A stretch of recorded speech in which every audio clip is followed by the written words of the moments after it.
Ang bahagi ng banal na kasulatan na ating pagbubulay-bulayan ngayong araw ay matatagpuan sa Aklat ni Marcos sa Kabanatang 5 mula talatang 21 hanggang 34. Mababasa natin ito sa Magandang Balita Biblia. Mark chapter 5 verses 21 to 34. Si Jesus ay sumakay sa bangka at bumalik sa kabilang ibayo. Nasa baybayin pa lamang siya, nang lawa ay dinumog na siya ng napakaraming tao. Naroon din ang isang tagapamahala ng sinagoga na ang pangalan ay Jairo. Pagkakita kay Jesus, siya ay lumuhod sa paanan nito at nagmakaawa. Nag-aagaw buhay po ang anak kong dalagita. maawa po kayo. Sumama kayo sa akin at ipatong ninyo sa kanya ang inyong kamay upang siya ay gumaling at mabuhay. Sumama naman si Jesus, ngunit sumunod din sa kanya ang napakaraming tao, kaya't halos maipit na siya. Kasama rin doon ang isang babaeng 12 taon nang dinudugo. Hirap na hirap siya sa sakit na iyon at marami ng doktor ang sumuri sa kanya. Naubos na ang kanyang ari-arian sa pagpapagamot, ngunit hindi pa rin siya gumaling. Sa halip, lalo pang lumala ang kanyang karamdaman.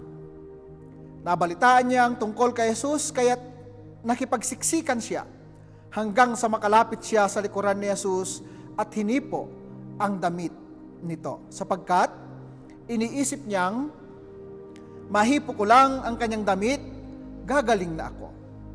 Agad ngang tumigil ang kanyang pagdurugo at naramdaman niyang magaling na siya. Naramdaman naman ni Jesus na may kapangyarihang lumabas sa kanya, kaya't bumaling siya agad sa mga tao at nagtanong, sino ang humipo sa aking damit? Sumagod ang kanyang mga alagad, nakikita po ninyong napakaraming nagsisiksikan sa paligid ninyo. Bakit po ninyo ay tinatanong kung sino ang humipo sa damit ninyo? Subalit patuloy na lumingon-lingon si Jesus sa paghahanap sa kung sinong humipo sa damit niya. Palibhasay, alam ng babae ang nangyari, siya'y nanginginig sa takot na lumapit kay Jesus, nagpatira pa at pinagtapat ang buong katotohanan. Subalit, sinabi sa kanya ni Jesus, anak, pinagaling ka ng iyong pananampalataya.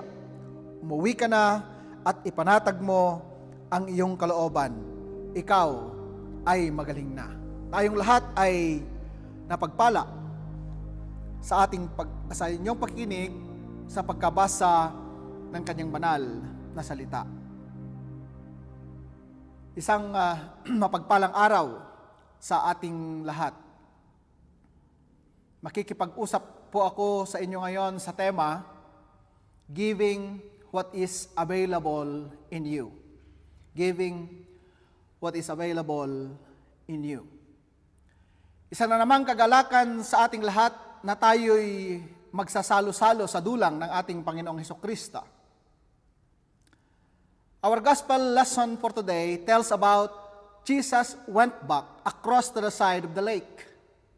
Kung maalala po natin, last Sunday, sinabi ni Jesus sa kanyang mga alagad, let us go across to the side of the lake. And now, si Jesus ay bumabalik mula sa kanyang pinanggalingan nung sila'y tumawid sa ibayo kasama ng mga alagad. Ngunit sa kanyang pagbabalik ay nandun yung napakaraming taong naghihintay sa kanya. At isa doon si Jairo na tagapamahala ng sinagoga. Kung bakit siya lumapit kay Jesus, may problema siya. What was his problem? His little daughter was very sick at the time. His primary concern was the healing of his little angel. Then, he invited Jesus into his house. Lumapit si Jairo na mayroong hangarin na gustong makatanggap ng pagpapala, ng pagpapagaling, hindi sa kanyang sarili, kundi para sa kanyang mahal na anak. Sa isang istorya sa bahagi po ng banal na kasulatan na binasa ko sa inyo ay yung babae na mayroong sakit. Yung babae na dinurugo ng 12 taon. A woman who had suffered from severe bleeding for 12 years. Even though she had been treated by many doctors, ay hindi po siya gumaling.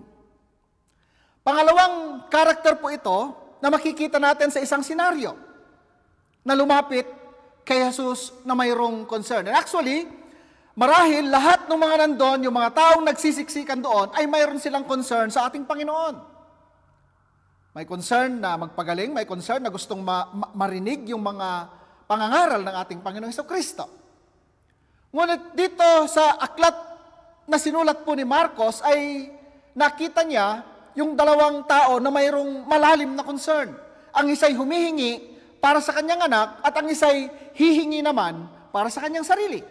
Sapagkat, yung pangalawa, yung babae, biro nyo yung 12 years. At doon sa banal na kasulatan na binasa po natin, nagsasuffer siya from severe bleeding for 12 years. Grabe yun. Hindi isang araw, hindi isang linggo ang pinag-uusapan po dito, kundi 12 years. At kapag nagkakaroon po tayo o kung mayroon po tayong seryosong sakit, kagaya ng babaeng ito, lalo na sa ating kapanahunan, mga kapatid, hindi biro po yung gagastusin po natin. And actually, the woman had spent all her money para lang gumaling. But instead of getting better, she got worse all the time. Pag may sakit po tayo, lahat ginagawa natin. Pag mayroon tayong mabalitaan na magaling na doktor, pumupunta po tayo. Minsan, hinahanap natin yung espesyalista para gumaling tayo. Kagaya ng babaeng ito. Pero, tignan po natin mga kapatid,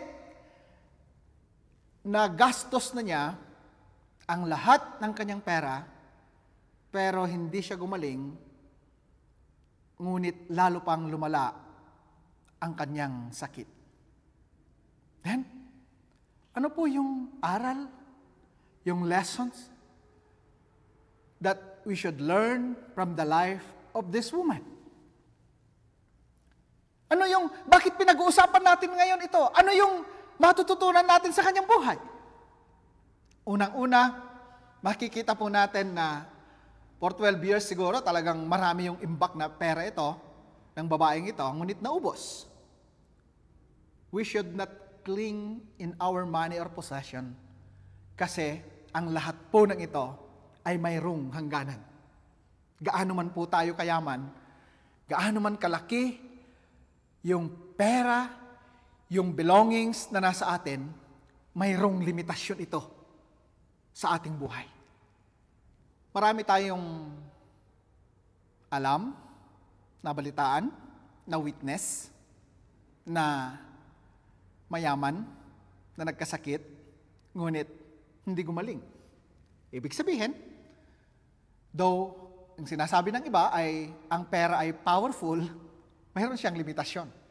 Because money, wealth, is temporal.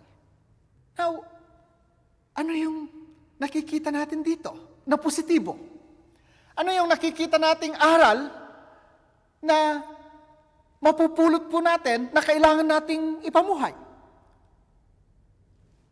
Kailangan nating makita mga kapatid at laging alalahanin that all things we have are not ours. All things you have are not yours. God is the owner. God is the owner. Kung kaya nga po, kung ang Diyos yung nagmamayari ng lahat ng bagay na nasa atin, we should manage well. Because we are just the manager of what God entrusted within us. Tayo po yung nagmamaneho po nito. Sabi ko nga kanina yung tanong ko, ano ba yung lesson? Tingnan po natin.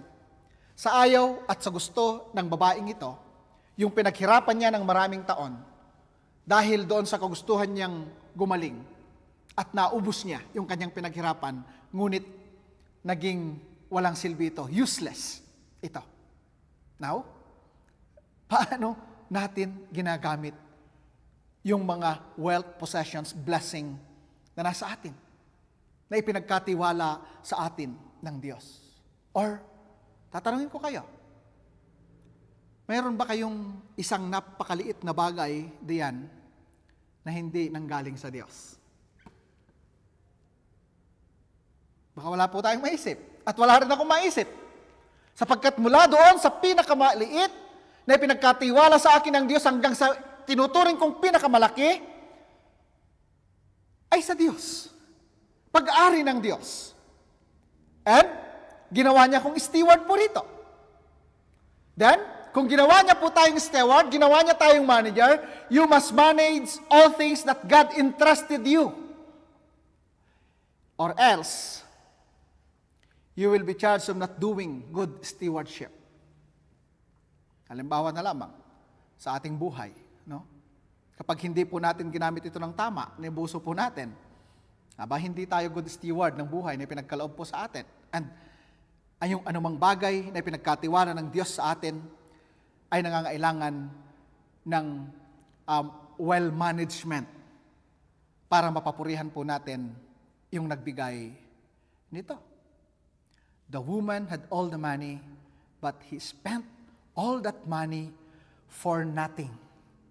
For nothing. Walang silbi. Walang nagawa yung pera na nasa kanya para gumaling siya. Then, what we must do to our wealth or to our possessions?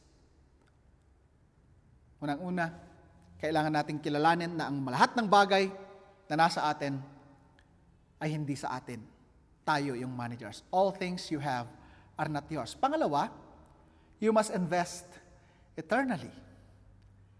You must have an eternal investment. How? Paano? Paano tayo magkakaroon ng eternal investment? Paano tayo mag-i-invest sa Panginoon? No? Sinabi ko sa inyo noon na pag investment, mayroong ROI. No? And paano? You must invest eternally. Unang-una, you extend your blessings to others without expecting any return. Mahirap, madali. Pag nag-expect ka ng return, nag-i-invest ka sa ibang tao. No? Nag-i-invest ka. Pero, mga kapatid, ang pag-invest eternally ay wala po tayong iniisip na return. Wala po tayong iniisip na maibalik ito. Pero tayo'y umaasa na nakikita ito ng Panginoon at napapapurihan siya sa ginagawa natin. Ito'y isang eternal investment. Pag-invest sa Panginoon. No? May iba't ibang klase kung paano tayo mag-invest sa Panginoon. Kadagitig dengdengag nga Ilocano. At dati practice nga naabutan tayo no nagbiag tayo ti baryo. Dati ko nada nga padigo. Mangted ka ti sida, mangted tumat, di ba? Ingkaikkan iti agitulod ka ti sida di banger. Naabutan ko yung practice na yon dahil mayroon kaming mga kapitbahay. Ito nagitid ka ti sida, mangted damot ti sidada. And this is not eternal investment. Kasi meron kang inaasahan.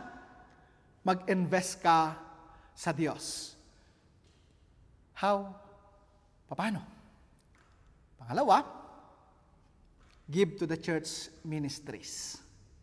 Ano ba yung mga ministries na nakikita natin sa ating iglesia na ating kinabibilangan? Minsan sinasabi natin, Pastor, wala naman akong trabaho paano ako makakapagbigay? Paano ako makakapag-invest eternally sa Panginoon? Mga kapatid, hindi lang po yung material possessions. How about kapag ibinibigay mo yung iyong panahon? Not expecting anything. Di ba? In return. How about kung ibinibigay mo yung talento mo para sa Panginoon? To spread and to widen the kingdom of God here on earth. That is investment, eternal investment. Sabi ko nga, sa missions. Sa mission, pwede mong ibigay ang iyong sarili. Sa mission, you can support mission through your possessions. At doon sa give to your church ministries, pwede yung financial assistance, no, na ibinibigay po natin. Pwede rin na financial assistance sa ating mga church workers. Ito po ay eternal investment. Kasi hindi ka nagbibigay sa mga church workers para ibalik nila ito sa iyo.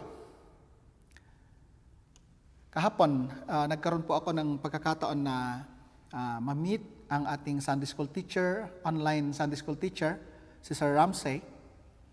At siya po ay isang CPA, retired na po yata siya.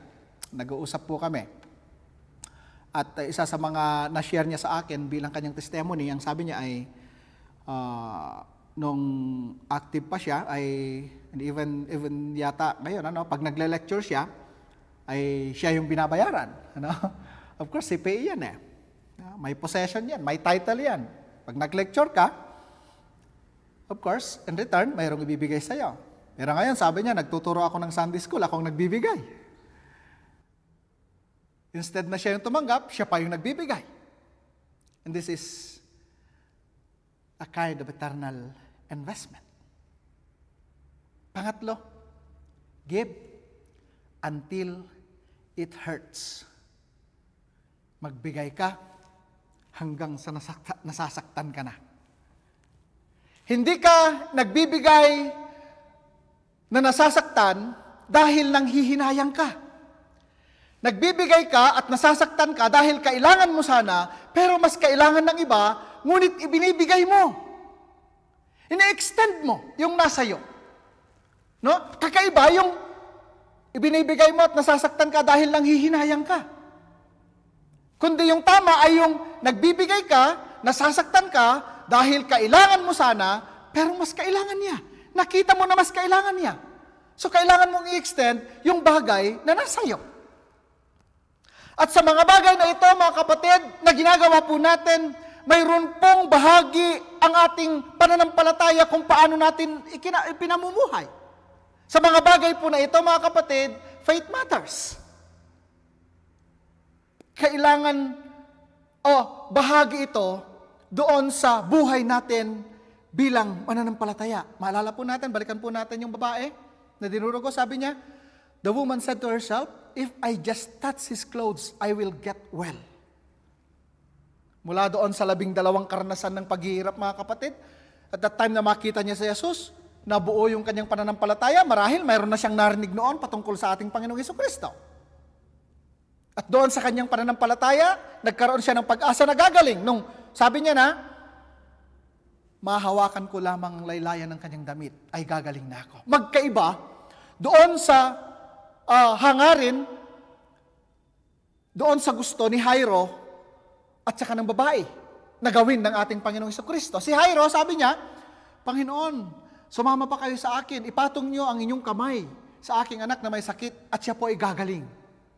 Samantalang ang babaeng ito, mga kapatid, tingnan niyo yung pananampalataya po nito, napakatindi, mahawakan ko lamang yung laylayan ng kanyang damit. Hindi niya sinabi na, nandun na si Jesus, hindi niya sinabi sa ating Panginoon, Panginoon, ipatong mo ang iyong kamay sa akin. Ngunit sa kanya ay, mahawakan ko lamang yung laylayan ng kanyang damit, ay gagaling na ako. If I just touch his clothes, I will get well. This is a desire to receive a blessing of healing. Then, she take action doon sa kanyang iniisip. She touched the cloak of the Lord, and immediately, she was healed. Gumaling siya kaagad. Ito yung pagkilos ng pananampalatayang nasa kanya. She took action according to what she believed. Hindi yung wala siyang ginawa. Di ba? Sabi niya, mahawakan ko lamang. At gumaling siya. How about doon sa extending our received blessing? Nakareceive po ito ng pagpapala. Itong babaeng ito ay nakatanggap ng pagpapala mula sa ating Panginoon. At ang pagpapalang ito, hindi man possession, kundi kagalingan. Ito ay wealth. Wealth of physical blessing. Ito yung tinanggap ng babae. But how about, paano natin ina-extend yung mga received blessing po natin? Ang pinag-uusapan po natin ay giving what is available in you. Paano ba natin ibibigay yung nasa atin? At hindi lang po natin pinag-uusapan yung about money. Kundi ito'y dun sa kung ano yung pinagkatiwala sa iyo ng Diyos. Kalakasan ng katawan yan. Posisyon man yan. Paano mo ginagamit ang iyong posisyon, ang iyong status, upang makatulong sa iba, hindi lang sa financial matter. At kapag ine-extend po natin ito, dito po kumikilos at dito po nakikita yung pagkilos ng buhay na pananampalataya na nasa atin. Giving what is available in you is a big challenge for us believers. Bakit? Tignan nyo yung konteksto po natin. Yung kung ano yung mayroon ka. Hindi yung naghahanap ka pa ng ibibigay mo. Actually, ang Panginoon, kapag sinasabi po natin o pinag-aaralan po natin yung level ng tao sa Panginoon, hindi siya maghahanap ng wala sa'yo. Hindi siya maghahanap ng bagay na hindi niya pinagkaloob sa'yo. Kundi hinahanap ng Panginoon yung bagay na nanggaling sa Kanya na ibinigay sa'yo. Pinag-uusapan po natin ay pagiging good steward. Paano ka nagiging good steward? Hindi yung naghahanap ka pa upang ibigay mo, kundi tinanggap mo na ito, then you need to decide either pakawalan na ba o hindi. Di ba? O either share part of it sa iba or hindi. Tayo bilang mananampalataya, ang pananampalataya natin ay buhay. So ang pananampalataya natin ay mayroong action. Ibibigay ko ito dahil alam ko na ang Diyos ko ay hindi magkukulang sa akin. Ito'y possession. Ibibigay ko ito, halimbawa nag-extend ka ng tulong sa iba, hindi ka naman maghihirap doon eh. No? Hindi naman ito yung magpapahirap sa'yo. Dahil kung ito na yung lifestyle natin bilang mananampalataya, ay sos, ito yung sinasabi ko po sa inyo. Pag lifestyle na po na ito, hahanapin na natin ito. Yung mag-extend ng anuman na mayroon ka para sa kapakanan ng iba.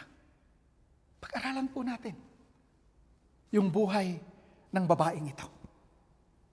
Pag-aralan po natin yung buhay at pananampalataya na mayroon ang babaeng ito. Mga kapatid, hindi ito madali.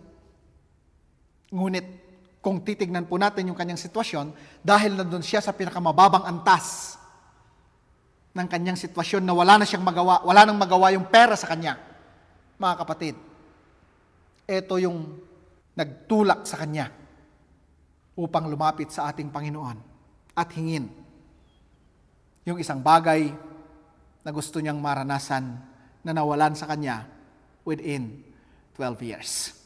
Ang pananampalatayang buhay ay hindi nawawalan ng pag-asa. Ang buhay ng isang mananampalataya ay kumikilala at sumusunod sa panuntunan ng Diyos. Ang buhay natin bilang isang mananampalataya ay inspirasyon ng lahat ng nakakakita sa atin. Tayo po ay buhay na sermon. Tayo po ay buhay na salita ng Diyos sa mga taong nakakasalamuhan natin.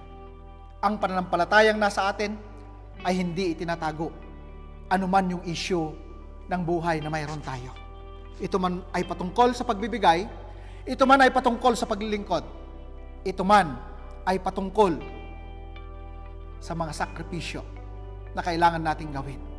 Ang buhay, sabi ko nga kanina, ang buhay ng isang mananampalataya ay kumikilala at sumusunod sa panuntunan ng Diyos. Everything we have is not ours. God entrusted you all of these things to manage. Use them for the glory of God alone. Mga kapatid, ano yung nasa inyong mga kamay? Ano yung mga nasa inyong mga balikat? Ano yung mga bagay na pinagkatiwala sa inyo ng Diyos? Ang hinihiling po ng buhay natin na mayroong pananampalataya is giving what is available in you. To God be the glory. Sa Diyos po ang papuri. Manalangin tayo. Dakilang Diyos na pinagmulan ng lahat ng magagandang bagay na nasa amin, kami po ay nagpapasalamat sa inyo. Sa pagkakataon na sama-sama kaming tumanggap ng pagkain na iyong inihanda para sa aming kaluluwa. Dakilang Diyos, ang lahat po ng nasa amin, mula sa pinakamaliit hanggang sa pinakamalaki ay sa inyo. Ibinigay mo sa amin dahil mayroon kang tiwala sa amin. Dahil tinuturuan mo kami kung paano kami magiging mabuting katiwala. Panginoon, marami po kaming pagkukulang sa mga bagay na ito. Turuan mo kami, turuan mo ang aming kaisipan, turuan mo ang aming puso, turuan mo ang aming buhay, dakilang Ama. Dakilang Diyos, sa lahat po ng nakakasama namin sa pananambahang ito.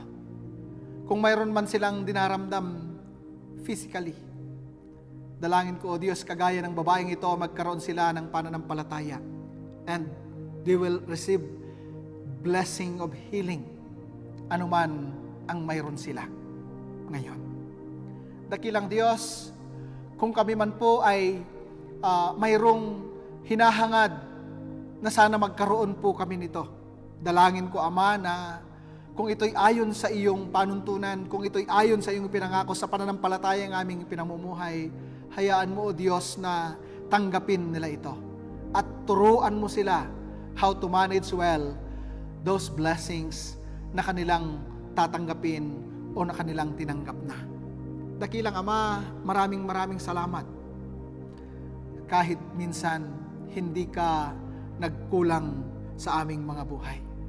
Maraming salamat, O Diyos, sapagkat Ikaw ang aming Diyos na nangako sa amin na magkakaloob ng lahat ng aming pangangailangan at labis pa upang pwede naming gamitin ito sa ministeryo ng pagpapalawak ng iyong paghahari. Dakilang Diyos, patawarin mo kami doon sa mga bagay na aming inisip, na aming nasalita, na aming nagawa, na hindi ayon sa iyong panuntunan at hindi nakapagbigay sa iyo ng kapurihan. Patuloy mo kaming linisan ng dugo ng aming Panginoong Jesucristo na buhos sa krus ng Kalbaryo. O dakilang Diyos, patuloy ka naming papupurihan at pasasalamatan sa aming mga buhay. Ito ang aming panalangin sa dakilang pangalan ng aming Panginoong Jesucristo. Natapos na ang ating sama-samang pagsamba, ngunit kayo'y magpapatuloy sa inyong paglilingkod. Ang anumang biyaya na inyong tinanggap ay inyong ipamuhay. Huwag din naman ninyong kalimutang ibahagi sa iba. Mag-uumpisa sa inyong tahanan at sa mga dako pa na inyong pupuntahan at sa lahat ng taong inyong makakasalamuha sa araw-araw. Sa pangalan ng Ama, ng Anak at ng Espiritu Santo. Amen.